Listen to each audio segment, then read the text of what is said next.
नमस्ते विद्यार्थी मित्रों, आज हम देखेंगे 8वीं कक्षा का व्याकरण। अब तक आपने जो भी कक्षा पढ़ी है इस पाठशाला के माध्यम से उन सभी का व्याकरण हम देख चुके हैं और आज हम 8वीं कक्षा का सेम 2 का जो व्याकरण के टॉपिक है उसे आज हम देखेंगे और समझने का भी प्रयत्न साथ साथ करेंगे। तो आज का टॉपिक है व्याकरण। चलिए देखते हैं इनमें कौन कौन से टॉपिक को समाविष्ट किया गया है। पहला टॉपिक है अव्यय के भेद। विद्यार्थी मित्रों, તમે ધોરણ 8ના સત્ર પહેલામાં અવયવનો પરિચય મેળવી લીધો કે અવયવ કોને કહેવામાં આવે છે।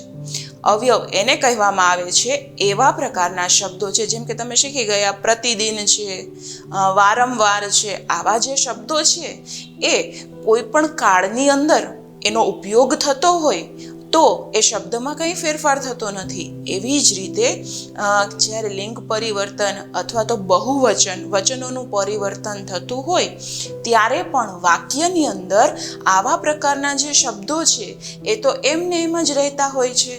એટલા માટે તો એવા શબ્દોને અવયવ તરીકે ઓળખવામાં આવે છે। તો ભાષાનું આપણે જ્યારે જ્ઞાન મેળવતા હોઈએ ત્યારે આવા પ્રકારના શબ્દો પણ વાક્યમાં આપણી સામે આવતા હોય છે। તો આપણે આવા શબ્દોનો પણ પરિચય મેળવવો જોઈએ। જેમ તમે કર્તા, ક્રિયાપદ અને કર્મને ઓળખતા શીખી ગયા હવે, તો એવી જ રીતે વાક્ય બનાવવા માટે બીજા ઘણા શબ્દોનો પણ વાક્યમાં ઉપયોગ થતો હોય છે। તો એવી જ રીતે અવયવને તમે સમજી શકો કે એ આવા પ્રકારના શબ્દનો એક પ્રકાર છે।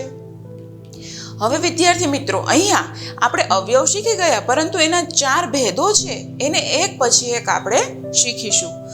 जिन शब्दों का व्यय यानी विभाजन नहीं हो सकता ऐसे शब्द को अव्यय कहते हैं। तो विद्यार्थी मित्रों, आ तमने व्याख्या तो समझाई गई बराबर। આપણે સેમેસ્ટર 1માં પણ આ વ્યાખ્યા જોયેલી છે, એટલે આ વ્યાખ્યા તમને ખબર છે કે એવા જ શબ્દો છે કે જેનો ફેરફાર કરી શકાતો નથી, તોડી શકાતા નથી, એટલા માટે એવા શબ્દોને અવયવ તરીકે ઓળખવામાં આવે છે। હવે એનો પહેલો પ્રકાર આપણે જોઈએ અથવા તો એનો પહેલો ભેદ શું છે એના વિશે પરિચય મેળવીએ। તો પહેલો જે પ્રકાર છે, જે ભેદ છે એનું નામ છે ક્રિયા વિશેષણ અવયવ। જુઓ, આની અંદર તમને 3 શબ્દો મળેલા છે, તમે જોશો તો ખ્યાલ આવી જશે। પહેલો શબ્દ છે ક્રિયા, જેમ કે ચાલવું, બોલવું, લખવું, દોડવું વગેરે જે ક્રિયા દર્શાવે છે એવા પ્રકારના શબ્દો કંઈક અહીંયા જોવા મળશે। આ સિવાય શેનો ઉપયોગ થશે તો કે વિશેષણ। ક્રિયા થતી હોય તો એ ક્રિયાને કંઈક વિશેષતા દર્શાવતા શબ્દો પણ અહીંયા સમજી શકાય। અને ત્યાર પછીનો શબ્દ છે અવ્યય, એટલે કે એવા પ્રકારના શબ્દો, ક્રિયા દર્શાવતા શબ્દો હશે કે જેનો વ્યય થતો ન હોય। વાક્યની અંદર આવા પ્રકારના શબ્દો પણ વપરાતા હોય છે। तो चलो આપણે જોઈએ पहला व्याख्या। पहले हम उसकी परिभाषा को समझने का प्रयत्न करेंगे। जो शब्द क्रिया की विशेषता बताता है उसे क्रिया विशेषण अवयव कहते हैं। तो जे क्रियानी विशेषता दर्शावतुं होय एने क्रिया विशेषण अवयव तरीके ओळखवामां आवे छे। जैसे आजकल, साथ, ऊपर, नीचे, खूब, कम, अधिक, कल आदि बराबर। आवा प्रकारना जे शब्दों छे ए शब्द तमे वाक्यनी अंदर जोता हशो, अथवा ज्यारे पण तमे कोई टेक्स्ट बुक वांचता हशो अथवा हिंदीनुं कंई पण वांचता हशो तो एनी अंदर आवा प्रकारना शब्दों तमे जोयेला ज हशे। तो तमने ख्याल आवी गयो ने के आटला जे शब्दों छे એને ક્રિયા વિશેષણ અવયવ તરીકે ઓળખવામાં આવે છે। હવે આપણે એના થોડાક ઉદાહરણો જોઈએ। ભાવેશ કમ બોલતા હૈ, ત્યાર પછી સાહિલ ઝટપટ તૈયાર હો ગયા। જુઓ, ક્રિયા છે તૈયાર થવાની ક્રિયા દર્શાવેલી છે. અહીંયા આગળના વાક્યમાં બોલવાની ક્રિયા દર્શાવેલી છે. એટલે કમ એટલે કે ઓછું. તો ખરેખર આ શબ્દ છે એ ક્રિયાની વિશેષતા દર્શાવે છે, પરંતુ અવયવમાં શા માટે સમાવેશ કર્યો છે? તો અવયવમાં એટલા માટે સમાવેશ કરેલો છે કે કમ, ઝટપટ આવા પ્રકારના જે શબ્દો છે એ કોઈ પણ કાળના તમે વાક્ય જોઈ લ્યો તો એ શબ્દો એવા ને એવા જ પ્રયોગ થતા હોય છે. વળી એમાં વચનમાં પણ ફેરફાર ન થાય, એના લિંગમાં પણ, એટલે કે સ્ત્રીલિંગનું વાક્ય હોય, પુલ્લિંગનું વાક્ય હોય તો એમાં ફેરફાર થતો જોવા મળતો નથી. ત્યાર પછી આગળ જોઈએ, સાનિયા પ્રતિદિન કાર્યાલય જાતી હૈ. તો જુઓ અહીંયા પ્રતિદિન છે એ ક્રિયા વિશેષણ અવ્યય છે. ત્યાર પછી વંદના ભીતર બેઠી થી. તો અહીંયા ભીતર શબ્દ છે જે અંદર બેસવાની ક્રિયા છે એની આગળ જે અંદર બેઠેલી છે એવો શબ્દનો પ્રયોગ થયેલો છે એ ક્રિયા વિશેષણ અવ્યય છે. ત્યાર પછી આજ ધૂપ અધિક હે, એટલે તડકો તો છે જ, પરંતુ એની વિશેષતા દર્શાવવા માટે અધિક શબ્દ વાપરેલો છે કે રોજ કરતાં આજે વધારે છે. તો આને આપણે ક્રિયા વિશેષણ અવ્યય તરીકે ઓળખી શકીએ. ચાલો આગળ જોઈએ, સંબંધ બોધક અવ્યય. હવે તમે ઇંગ્લિશ ભણો છો, ઘણી બધી ભાષાઓ ભણવા લાગ્યા છો, ગુજરાતી ભણો છો, એવી જ રીતે હવે તો હિન્દી પણ ભણો છો. તો તમને કોઈ પણ ભાષા છે એ શીખવી હોય તો કમ્પેરિઝન કરો, સરખામણી કરો કોઈ પણ ભાષા શીખો ત્યારે. જેવી રીતે તમે સંસ્કૃત ભણો છો ત્યારે એમાં સપ્તમીનો પ્રયોગ તમે શીખતા હશો કે શ્ય પ્રત્યય લાગે, રામશ્ય એટલે કે રામનું, આવું એનો અર્થ થઈ શકે. એવી જ રીતે ઇંગ્લિશમાં તમે કોઈની વસ્તુ દર્શાવવી હોય તો સીતાસ આવો એપોસ્ટ્રોફી એસનો ઉપયોગ કરો છો કે એની વસ્તુ છે એનો સંબંધ દર્શાવવો હોય ત્યારે એપોસ્ટ્રોફી એસનો ઉપયોગ તમે કરતા હોય છો. તો એવી જ રીતે હિન્દીમાં, ગુજરાતીનો તો તમને ખ્યાલ જ છે, નો, ની, નુના જે પ્રકારના જે શબ્દો છે તમે એવા વર્ણો લગાડો છો શબ્દો પાછળ અને દર્શાવો છો કે બંને વસ્તુ છે અથવા બંને વ્યક્તિઓ છે એની વચ્ચે સંબંધ છે એ દર્શાવે છે. અને એવી જ રીતે હિન્દી ભાષાની અંદર પણ સંબંધ દર્શાવવા માટે અહીંયા તો સંબંધ બોધક અવ્યય દર્શાવવો હોય તો અમુક પ્રકારના શબ્દોનો પ્રયોગ વાક્યની અંદર થતો આપણે જોઈએ છીએ. તો પહેલા આપણે संबंध बोधक अव्यय उसकी परिभाषा को देखेंगे. जो शब्द संज्ञा या सर्वनाम के बाद प्रयुक्त किए जाते हैं तथा अन्य संज्ञा, सर्वनाम या अन्य शब्दों के साथ संबंध का बोध कराता है वे संबंध बोधक अव्यय है. સંબંધ દર્શાવવો હોય જેમ કે માતા અને પુત્રીનો સંબંધ, પિતા અને પુત્રનો સંબંધ, સખી સખી વચ્ચેનો સંબંધ, મિત્ર મિત્ર વચ્ચેનો સંબંધ, એ સિવાય પણ જ્યારે તમારી પાસે તમારી બોલપેન છે, તમારી પેન્સિલ છે, તમારું બેગ છે, તો આવા પ્રકારના જ્યારે આપણે વાક્યના પ્રયોગમાં પ્રયોજતા હોઈએ છીએ શબ્દો, ત્યારે આવા સંબંધ બોધક શબ્દો જે હોય એનો પ્રયોગ આપણે કરતા હોઈએ. જેમ કે મારું પેન છે, મારી બેગ છે, આવું તમે જ્યારે વાક્ય બોલતા હોય ત્યારે બોલો છો. તો એવી જ રીતે હિન્દીમાં પણ આવા પ્રકારના શબ્દોનો પ્રયોગ થતો હોય છે. રામ કે સાથ લક્ષ્મણ ભી વન મેં ગયે. જુઓ અહીંયા તમને જે પીળા કલરના અક્ષરો દેખાય છે કે સાથ, એ શું દર્શાવે છે? એ સંબંધ તો દર્શાવે છે વાક્યમાં. રામની સાથે કોણ જાય છે? તો લક્ષ્મણ છે. તો લક્ષ્મણ અને રામ, ખરેખર તમને ખ્યાલ છે કે બંને ભાઈઓ છે અને બંને ભાઈઓ વચ્ચેનો સંબંધ, અને પાછો તો વનમાં પણ એની સાથે જાય છે, બરાબર?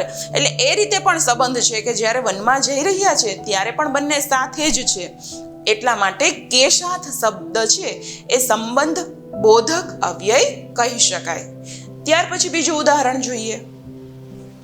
બગીચે કે ચારો ઓર દીવાર બની હુઈ હૈ. જુઓ મિત્રો, અહીંયા તમને ખ્યાલ છે કે બગીચાની ચારેય બાજુ જે દિવાલ હોય તો એ દિવાલ શું દર્શાવે છે? એ એવું દર્શાવે છે કે દિવાલની અંદરનો જે ભાગ છે એનો સમાવેશ બગીચામાં થાય છે, પરંતુ દિવાલની બહારનો જે ભાગ છે એનો સમાવેશ બગીચાની અંદર થતો નથી, આવું એ દર્શાવે છે. પરંતુ અહીંયા વાક્યમાં તમે જુઓ તો બગીચે કે ચારો ઓર, જુઓ અહીંયા સંબંધ દર્શાવો છે બગીચાનો, એટલા માટે એની જે ચારેય દિશા છે એનો શબ્દ પ્રયોગ કરવામાં આવેલો છે અને એ સંબંધ બોધક અવ્યય છે. ત્યાર પછી હમારે ઘર કે આગે મસ્જિદ હૈ. જુઓ અહીંયા કે આગે શબ્દ છે એ સંબંધ બોધક અવ્યય છે. શા માટે?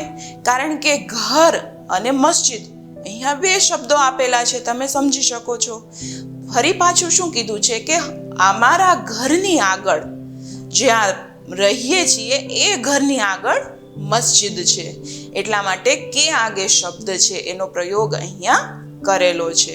ત્યાર પછી મનીષા માનસી સે મધુર ગાતી હૈ. જો અહીંયા સરખામણી છે, કોની સરખામણી છે? મનીષા અને માનસીની. શેના માટે સરખામણી છે? તો ગીત ગાવા માટે, અને ગીતમાં પણ વિશેષતા દર્શાવે છે એવો શબ્દ કયો છે? મધુર. ગીત તો બધા ગાતા હોય, પરંતુ ઘણા ગીત ગાય તો આપણે એમ કહેવું પડે કે હવે તમે બંધ થાવ તો સારું, અને ઘણા ગીત ગાતા હોય તો આપણને સાંભળવું ખૂબ ગમતું હોય છે કે આ ગાયા કરે અને આપણે સાંભળ્યા કરે. તો અહીંયા કમ્પેરિઝન બંનેની કરેલી છે, સરખામણી કરેલી છે મનીષા અને માનસીની, પરંતુ સંબંધ બોધક જે અવ્યય છે એ શું છે? સે મધુર. બરાબર, અહીંયા બેની સરખામણી કરેલી છે અને એક વ્યક્તિ કરતાં બીજી વ્યક્તિ છે એ વધારે મધુર ગાઈ રહી છે, એમ બંને વચ્ચેનો સંબંધ દર્શાવવા માટે સે મધુર શબ્દ વાપરેલો છે. ત્યાર પછી આજ સાજિદ કી જગહ વાજિદ ખેલેગા.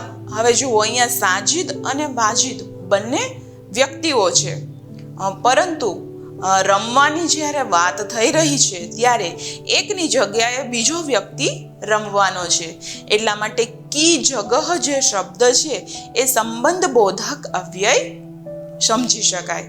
ત્યાર પછી આપણે આગળ જોઈએ, निर्देशित वाक्यों में रेखांकित शब्दों पर ध्यान दे तो स्पष्ट हो जाता है कि ये सभी किसी न किसी संज्ञा के बाद प्रयुक्त हुए है. જુઓ હવે પાછા આપણે નવા પ્રકારના થોડાક શબ્દો આની જ અંદર જોઈશું કે જે શું દર્શાવશે તમને. હવે પછી આપણે જે જોશું એ વાક્યમાં કોઈને કોઈ પ્રકારે प्रयोजित થતા હોય છે. ये वाक्य में आए संज्ञा शब्दों के संबंध का बोध करा रहे हैं. जैसे के साथ राम और लक्ष्मण का. बराबर, આપણે જે આગળ શબ્દો જોયા એને વધારે સ્પષ્ટતાથી સમજીએ. ત્યાર પછીના વાક્ય બીજું જે હતું કે ચારો ઓર बगीचे और दीवार का संबंध यहाँ पे दर्शाया है. के आगे में घर और मस्जिद का संबंध दर्शाया है.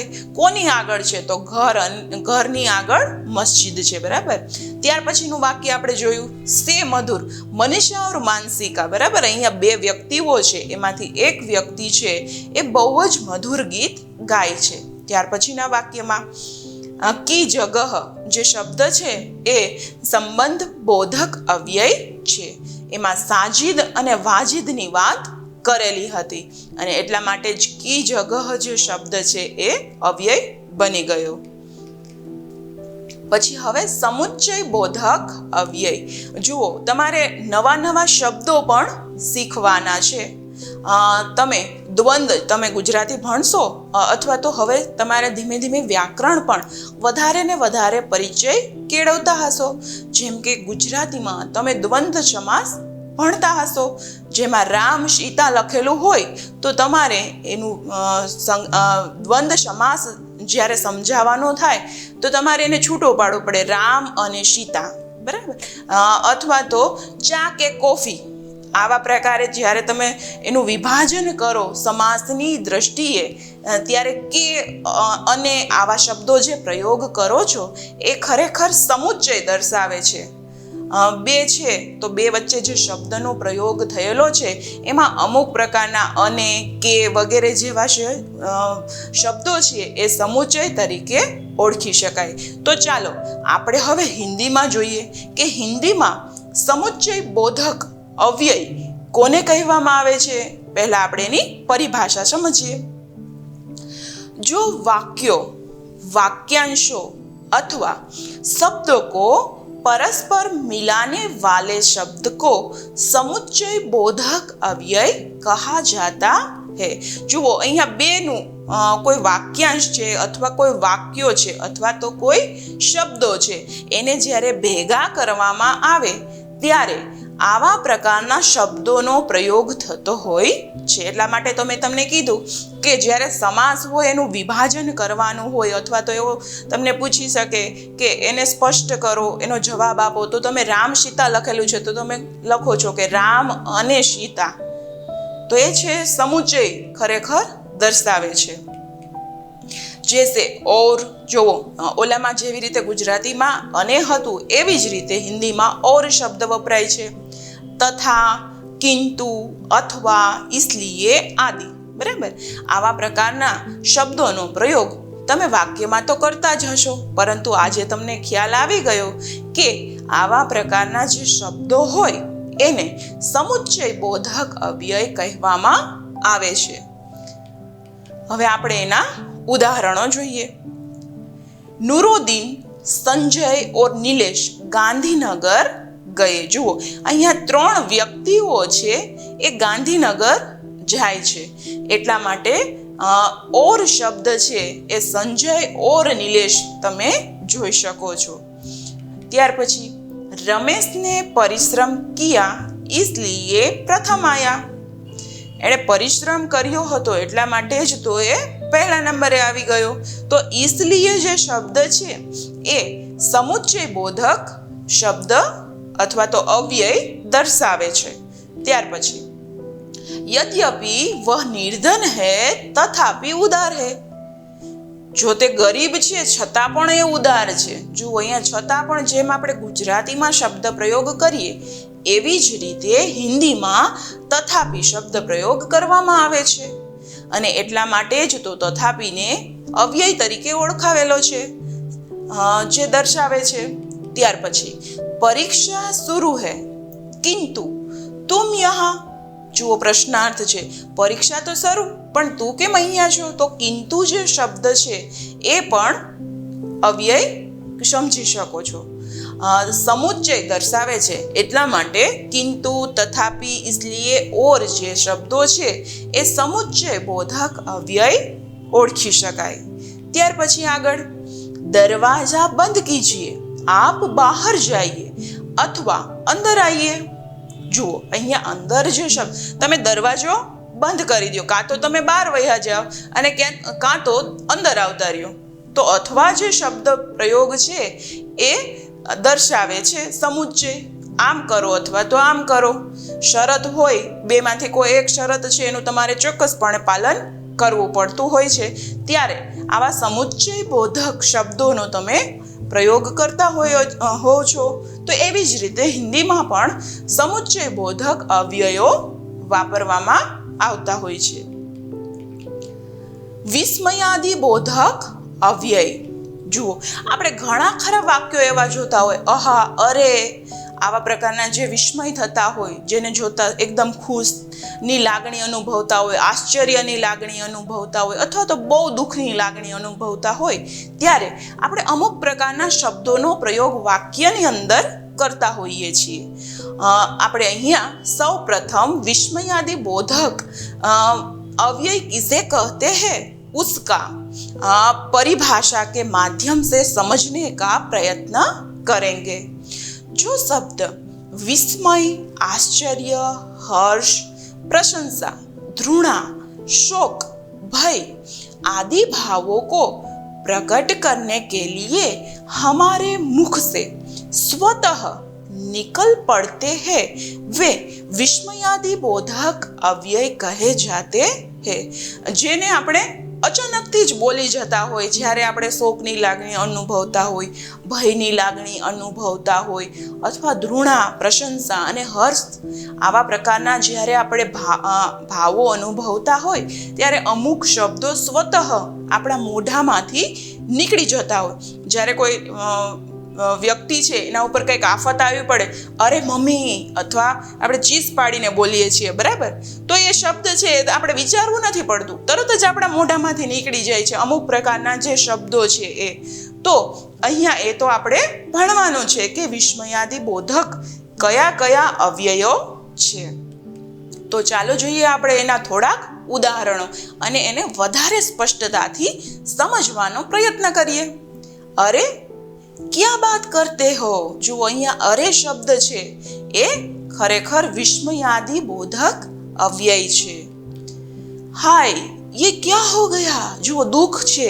આ શબ્દ તમે બોલો ત્યારે શું થઈ ગયું, જેનું આપણે ક્યારેય કલ્પના કરેલી નથી, એવી ઘટના જ્યારે બની જાય છે ત્યારે આપણે હાય એવો શબ્દ પ્રયોગ કરતા હોય છીએ. ત્યાર પછી વાહ કિતના સુંદર બાલક. જુઓ, અહીંયા ભાવ છે એ હર્ષનો છે.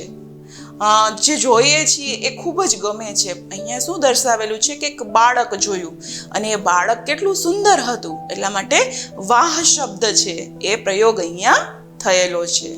ત્યાર પછી ઠહર આગે મત બઢ. જુઓ, અહીંયા કંઈક કઠોરતા છે, બરાબર?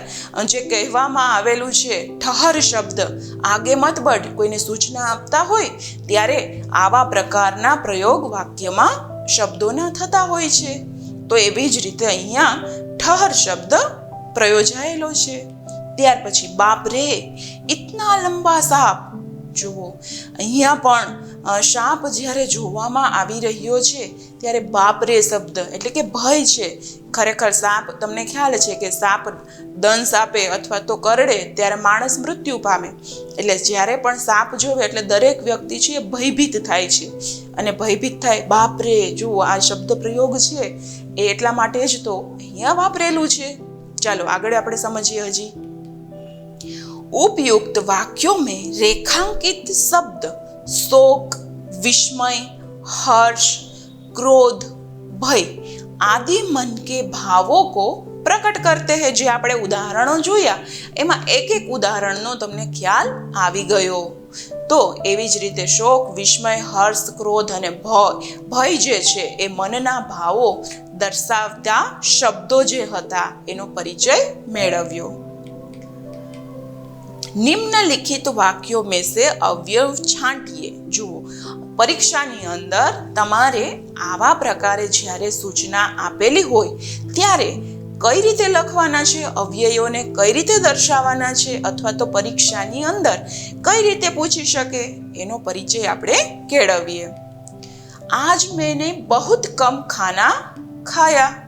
જુઓ, અહીંયા કમ શબ્દ છે એ ખરેખર અવ્યય દર્શાવે છે, પરંતુ કયો અવ્યય દર્શાવે છે કમ શબ્દ? હા, તો એ દર્શાવે છે ક્રિયા વિશેષણ અવ્યય. ત્યાર પછી અંજલિ સોનલ કે આગે બેઠી હૈ.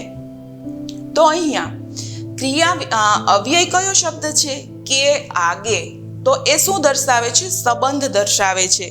અંજલિ અને સોનલ જ્યાં બેઠી છે બંને વચ્ચે કંઈક સંબંધ છે. તો કે આગે શબ્દ છે એ સંબંધ બોધક અવ્યય છે. ત્યાર પછી આગળ निम्नलिखित वाक्यों में से अव्यय छांटिए. मीनाक्षी और सावली गांव जा रही है. જો અહીંયા બે છોકરીઓ છે એ કંઈક ગામ તરફ જઈ રહી છે. તો અહીંયા ઓર શબ્દ છે એ સમુચ્ચય બોધક અવ્યય છે. ત્યાર પછી આગળ અરે એ ક્યાં કર રહે હો. તો અહીંયા અરે શબ્દ છે એ વિસ્મયાદિ બોધક અવ્યય છે. જુઓ, પરીક્ષાની અંદર પૂછે તો તમારે જવાબ છે એ આ રીતે દર્શાવવાનો રહેશે. એ કયા પ્રકારનો અવયવનો ભેદ છે એ પણ તમારે લખવાનું અથવા તો દર્શાવવાનું રહેશે. ફરી પાછું એ શબ્દ પણ કયો છે અથવા તો પરીક્ષાની અંદર ઘણી વખત તમને એ શબ્દ દર્શાવેલો હશે, તમારે માત્ર એ કયા પ્રકારના ભેદમાં એનો સમાવેશ થાય છે એનું નામ જ દર્શાવવાનું હોય છે. અને ઘણીવાર આખા વાક્યની અંદર તમારે અવયવને પહેલાં તો ઓળખવાનો, એટલે કે એનું નામ લખવાનું છે એ શબ્દનું, અને ત્યાર પછી એ કયા અવયવના ભેદની અંદર એનો સમાવેશ થાય એવી રીતે પણ દર્શાવી શકાય, અથવા તો એવી રીતે પણ એ પરીક્ષાની અંદર પૂછી શકે. આ બંને પ્રકારે લખી શકાય. પ્રતિદિન સૂર્યોદય હોતા હૈ. અહીંયા પ્રતિદિન જે શબ્દ છે એ ક્રિયા વિશેષણ દર્શાવે છે, કારણ કે દરરોજની ક્રિયા છે. બરાબર, રોજે સવાર થાય ને સૂર્ય ઉદય થઈ જાય છે, ક્યારે એમાં વહેલા મોડું થતું નથી. રોજની પ્રતિદિનની ક્રિયા છે, એટલા માટે એ ક્રિયા વિશેષણ અવ્યય છે. ઉપસર્ગ જોડકર નયે શબ્દ બનાવીએ. તમે સેમેસ્ટર 1 ની અંદર ઉપસર્ગો શીખી ગયા. બરાબર, હવે સેમેસ્ટર 2 છે, પરંતુ ઉપસર્ગને ભૂલી જવાના નથી. સેમેસ્ટર 2 માં પણ તમારી ટેક્સ્ટ બુકની અંદર થોડાક પ્રશ્નો પૂછેલા છે જે તમારે દર્શાવવાના રહેશે. પરીક્ષાની અંદર પણ સેમેસ્ટર 2 માં તમારે ઉપસર્ગ જોડકર નયે શબ્દ બનાવીએ એવા પ્રકારના જ્યારે પ્રશ્નો પૂછાશે ત્યારે કઈ રીતે લખવા એ ચાલો વધારે શીખીએ. પ્રતિ વત્તા દિન બરાબર પ્રતિદિન. જો મેં તમને કીધું હતું કે સંધિ છે એ પણ આ રીતે જ બનશે. જ્યારે તમે ગુજરાતીમાં ભણો છો, 8માં 9માં તમારે આવશે સંધિ વિષય ભણવાનું, ત્યારે તમે શીખશો. પરંતુ અહીંયા તો તમે ઉપસર્ગ શીખો છો, એટલે કે એકની સાથે એક વસ્તુ તમે આપમેળે શીખી જાઓ છો. તો પ્રતિ વત્તા દિન બરાબર પ્રતિદિન. અહીંયા પ્રતિ શબ્દ છે એ ખરેખર ઉપસર્ગ દર્શાવે છે. દિન શબ્દ એટલે કે દિવસ, એ તો સામાન્ય શબ્દ છે. આ બંને શબ્દો જ્યારે ભેગા થાય છે ત્યારે પ્રતિદિન આખો શબ્દ બને છે. નિર્મૂલ. જુઓ, અહીંયા થોડા ઘણા ફેરફારો પણ તમે જોઈ શકો છો. જ્યારે ઉપસર્ગ સાથે કોઈ શબ્દ જોડાય છે ત્યારે જે નવો શબ્દ બને છે એ શબ્દમાં ઘણી વખત પરિવર્તન પણ આવશે. અહીંયા જુઓ, તમે નીર શબ્દ છે એ ઉપસર્ગમાં ર છે, તમે હલંત જોઈ શકો છો. એવી જ રીતે મૂલ. ખરેખર હલંત કોને કહેવાય આનો ખ્યાલ છે તમને?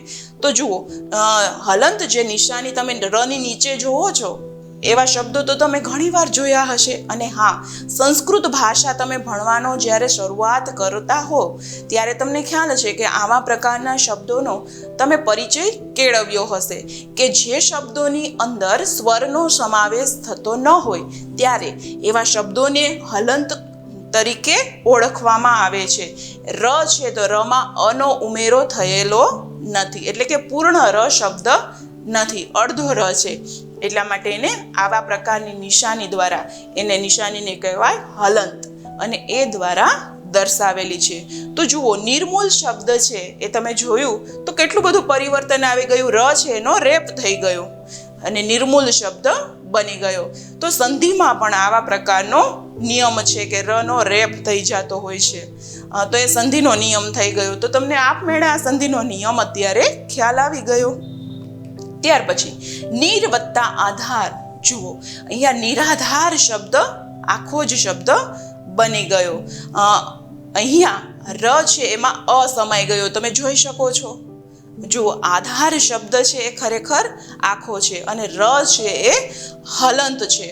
પરંતુ જ્યારે આખો શબ્દ બન્યો ત્યારે નિરાધાર શબ્દ થઈ ગયો, જે આનો છે સમાવેશ રામાં થઈ ગયો. એટલા માટે નિરાધાર શબ્દ છે એ આખો જ બની ગયો. ત્યાર પછી પ્રતિકૂળ.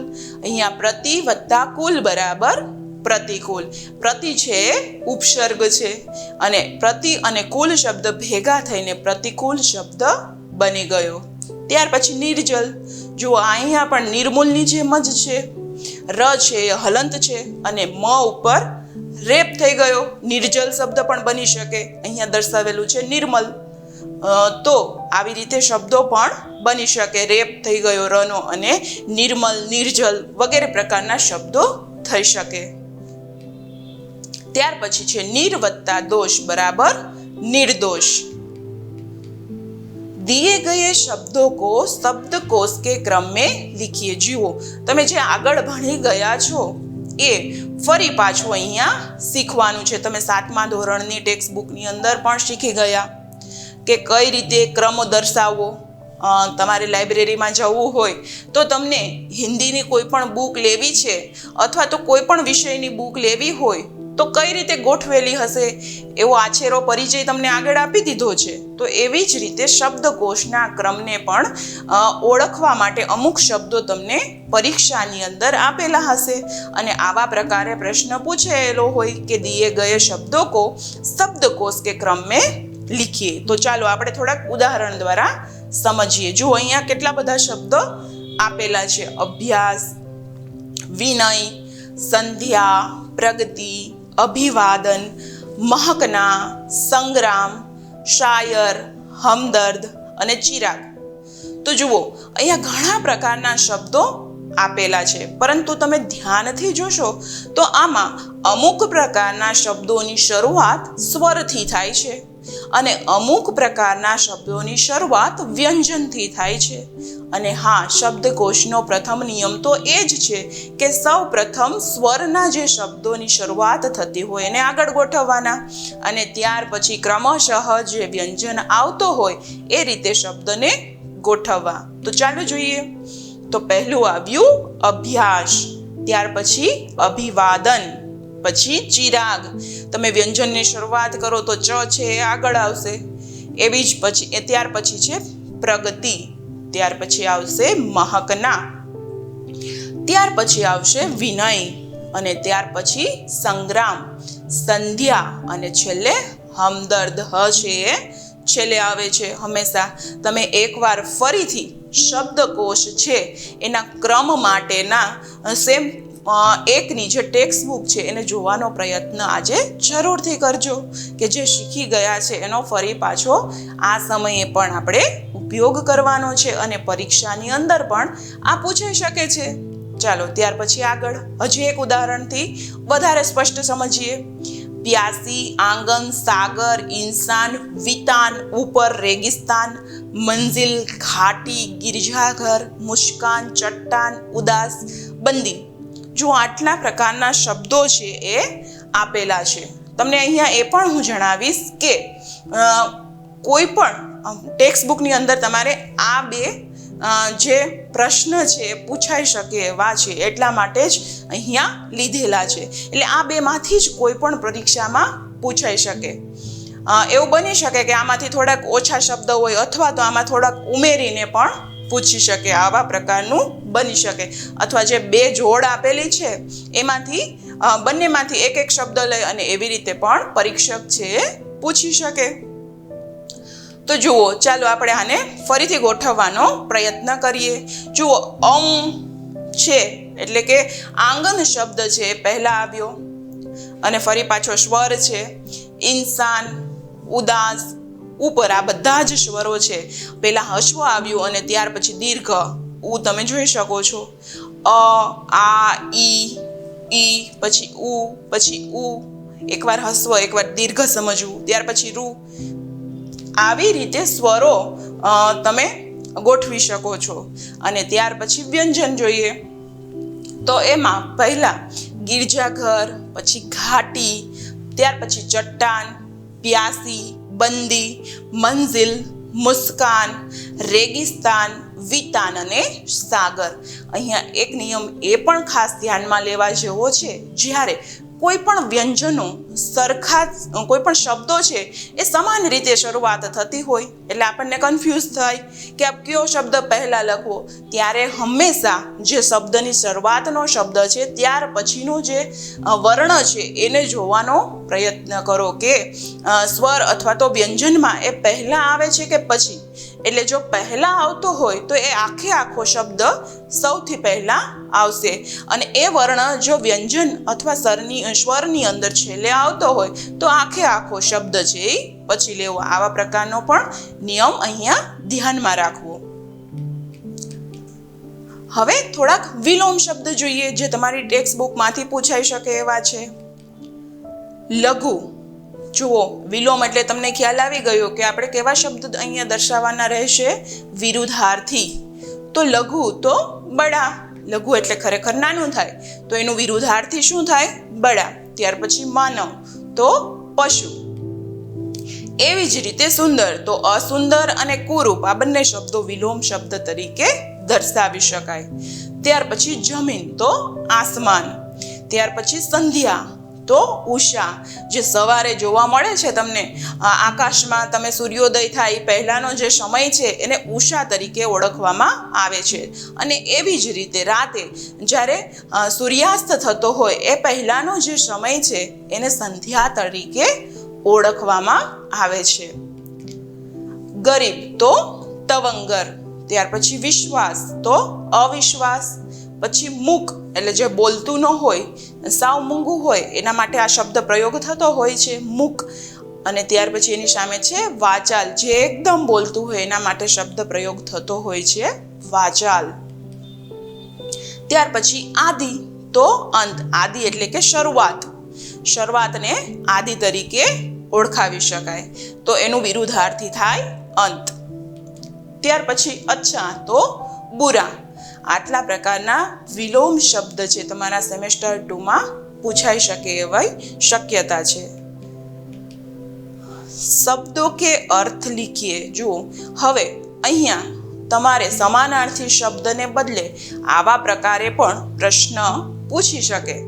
શબ્દો કે અર્થ લીખીએ. જુઓ એમાં પહેલો શબ્દ છે શૈશવાવસ્થા એટલે કે બાલ્યાવસ્થા. ત્યાર પછી આહટ. આહટ એટલે કે ધ્વનિ, સ્વર અને અવાજ. ત્યાર પછી છે તટ. તટ એટલે કે કિનારો. ખરેખર જુઓ એક દ્રષ્ટિએ તો આ સમાનાર્થી શબ્દો જ પૂછેલા છે. ત્યાર પછી કંગલા એટલે કે કંગાલ અથવા તો નિર્ધન. ત્યાર પછી અંધડ. અંધડ એટલે કે આંધી. અહીંયા આંધી માટે અંધડ શબ્દ વાપરેલો છે, એ ધ્યાનમાં લેશો. ત્યાર પછી પૌન. જો આ શબ્દ પણ પૂછાવાની પૂરી સંભાવના છે. પૌન એટલે ખરેખર થાય પવન અથવા તો હવા. પછી હવે થોડાક આપણે મુહાવરાઓ જોઈએ. અને મુહાવરાનું તમને ખ્યાલ છે કે એનો અર્થ આપી અને વાક્યમાં પ્રયોગ કરો, એવી રીતે પરીક્ષાની અંદર પૂછાતું હોય છે. તો પહેલો મુહાવરો છે લટ્ટુ હોના, યાની કે મોહિત હોના. बाबा भारती अपने सुल्तान घोड़े पर लट्टू थे. हाँ, તમને ખ્યાલ આવી ગયો ને, આ હાર કી જીત જે પાઠ છે એમાંથી લીધેલું વાક્ય છે, અથવા તો એનો પ્રયોગ કરીને બનાવેલું વાક્ય છે. તો તમે પણ આવી રીતે વાક્યો બનાવી શકો છો. ત્યાર પછી ફૂલાના સમાના યાની અતિ પ્રસન્ન હોના. खड़क सिंह सुल्तान को देखकर फूला न समाता. ત્યાર પછી હજી આપણે આગળ જોઈએ. आंख नीचे होना यानी लज्जित होना. बाबा भारती की बात सुनकर खड़क सिंह की आंखें नीची हो गई. બરાબર.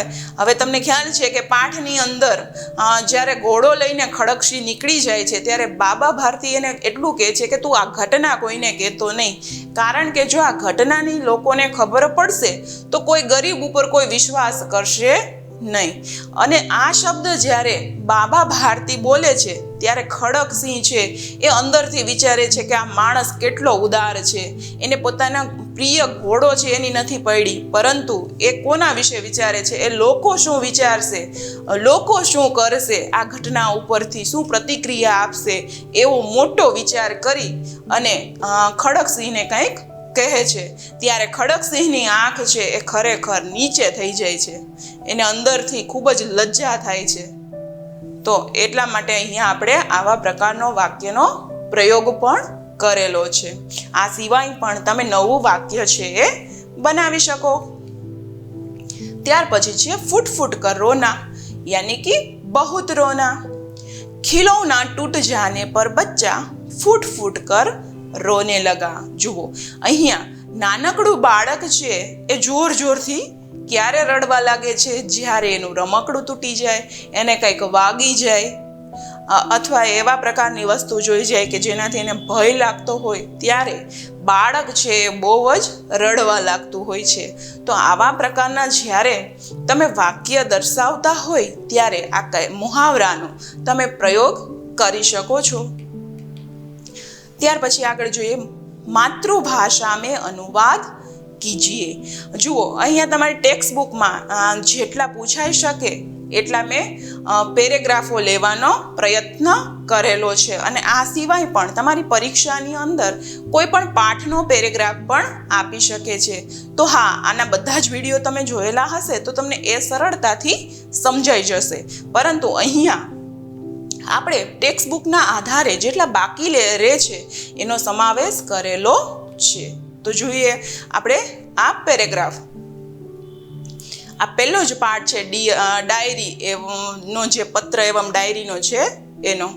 आज दिनांक 10 अगस्त 2011 रात को नींद नहीं आ रही थी, खुशी का ठिकाना न था, कब सुबह हो जाए इसका इंतजार था, स्कूल से शहर जाने के आनंद में कल्पना करते करते मुझे नींद आ गई.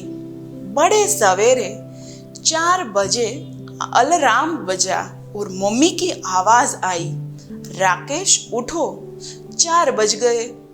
मैं आनंद तथा उत्साह से उठा. मन में डर भी था कि मास्टर जी डांटे नहीं. એટલે એવું હોય કે જ્યારે પ્રવાસ લઈ જવાનો હોય ત્યારે જો જવામાં મોડું થઈ જાય ત્યાં પહોંચવામાં તો એના બીક હોય, અંદરથી બાળકને ડર હોય કે ક્યાંક અમારા શિક્ષક છે, અમારા આચાર્ય છે એ ક્યાંક અમને ખીજાય નહીં. તો એવા પ્રકારનો ડર છે એ આ પણ બાળક અનુભવી રહ્યો હતો. स्नान आदि संपन्न करके स्कूल पहुंचा. सब साथी आ पहुंचे थे. मास्टर जी ने सबको बस में बिठाया और हम शहर के लिए निकल पड़े. જુઓ, પ્રવાસમાં જવું છે અને શું શું તૈયારી કરીને ઘરેથી નીકળે છે, જે ડાયરીમાં જેમ લખાતું હોય એવી જ રીતે તમે અહીંયા જોઈ શકો છો. એટલે એક તો એ પણ શીખવા મળશે કે જ્યારે કોઈ પણ ડાયરીમાં તમે લખવાની શરૂઆત કરો તો તમારે એ દિવસની તારીખ અને વર્ષ પણ નાખવું પડે. તો એ અહીંયાથી શીખી શકાય અથવા તો તમે જોઈ શકો છો. તો આજે 10 ઓગસ્ટ 2011ની રાત્રિની નીંદ હતી, એને નીંદર નહોતી આવતી. બરાબર, આ એનું ભાષાંતર છે, આપણે કરવાનો પ્રયત્ન કરીએ. એને એ અંદરથી ખૂબ જ ખુશ હતો. ક્યારે સવાર થાય એને રાહ હતી. સ્કૂલથી પ્રવાસે જવા માટેનો જે આનંદ અને એના જે વિચારો હતા એ કરતાં કરતાં એને નીંદર આવી ગઈ. વહેલી સવારે 4 વાગ્યે અલાર્મ વાગ્યો અને મમ્મીની અવાજ આવી. મમ્મીએ એને અવાજ કર્યો, રાકેશ ઉઠો, 4 થઈ ગયા. બરાબર, ત્યાર પછી આગળ હું આનંદ અને ઉત્સાહ સાથે ઉઠ્યો. મનમાં થોડોક ડર અથવા તો ભય પણ હતો કે માસ્ટરજી ક્યાંક ખીજાય નહીં અથવા તો શિક્ષક મારા ગુરુજી મને ક્યાંય વઢે નહીં, એવા પ્રકારનો એક ભય પણ હતો. સવારે સ્નાન વગેરે ક્રિયા સવારની પતાવી અને સ્કૂલે પહોંચી ગયો. બધા સાથીઓ આવી ગયા હતા. ગુરુજીએ અથવા તો શિક્ષકે બધા જને બસમાં બેસાડી દીધા અને અમે બધા જ સાથે ફરવા નીકળી પડ્યા અથવા તો પ્રવાસે જવા નીકળી પડ્યા. આવી રીતે તમે માતૃભાષામાં આનું અનુવાદન લખી શકો છો. અહીંયા દર્શાવેલું નથી, એનો અર્થ એ છે કે તમારે જાતે લખવાનો પ્રયત્ન કરવાનો છે. તમે સમજી ગયા કે આ શું કહેવા માંગે છે. આ પેરેગ્રાફની સમજૂતી તમને મળી ગઈ, પરંતુ તમારે મૌલિકતાથી એને લખવાનો પ્રયત્ન કરવો પડશે.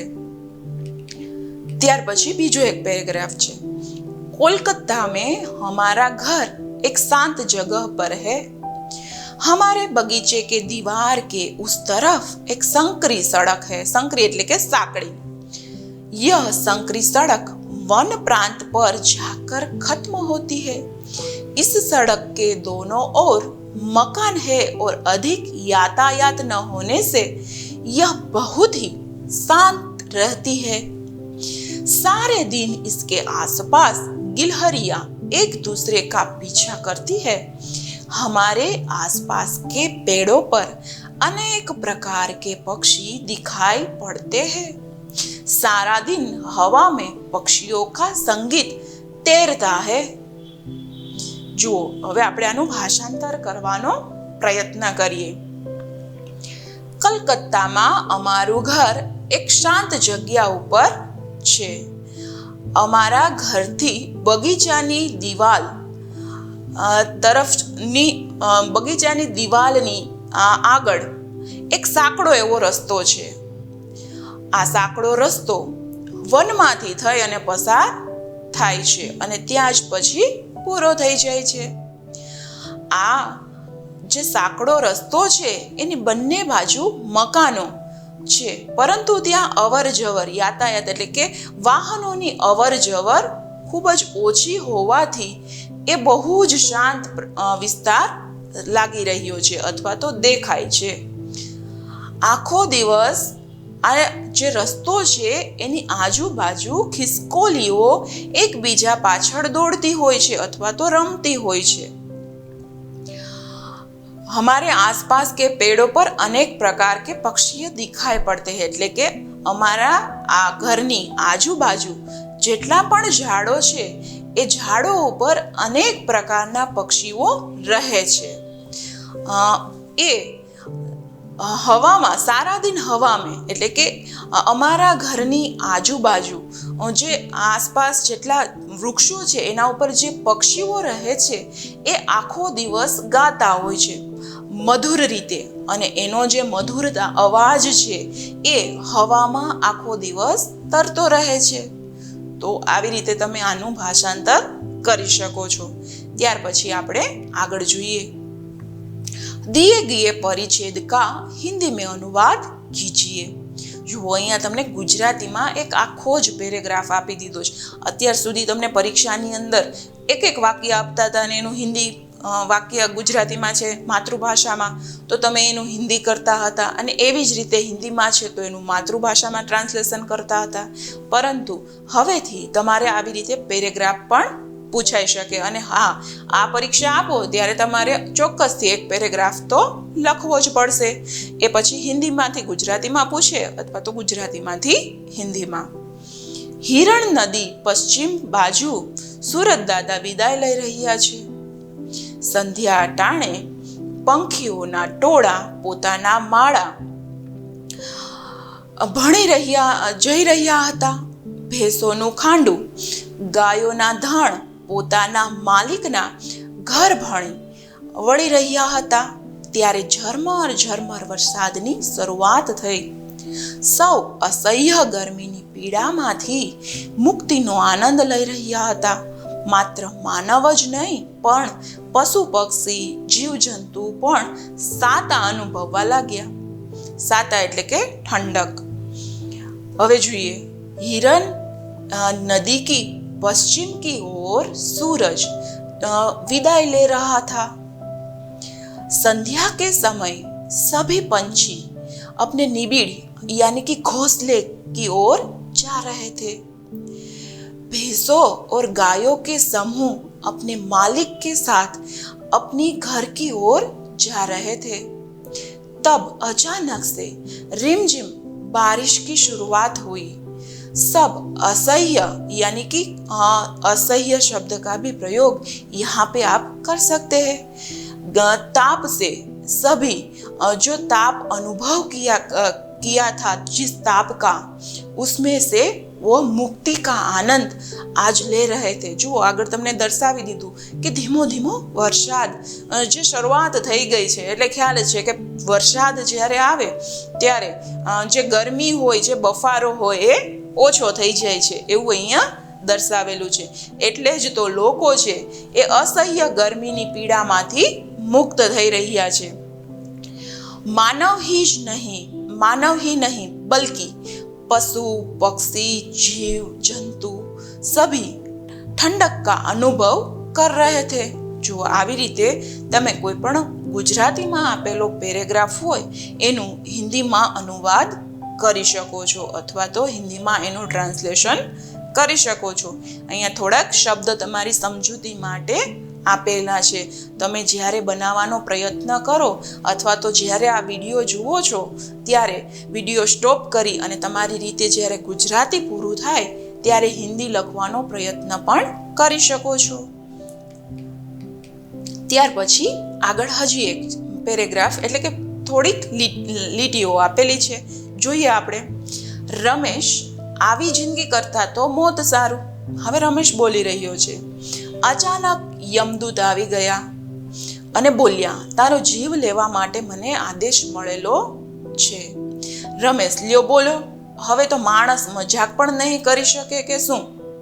બરાબર, આ એક પ્રકારના વાક્યો છે અહીંયા દર્શાવેલા છે અને એ વાક્યોમાં એવું દર્શાવેલું છે કે એક તરફ યમદૂત છે અને એક તરફ રમેશ છે.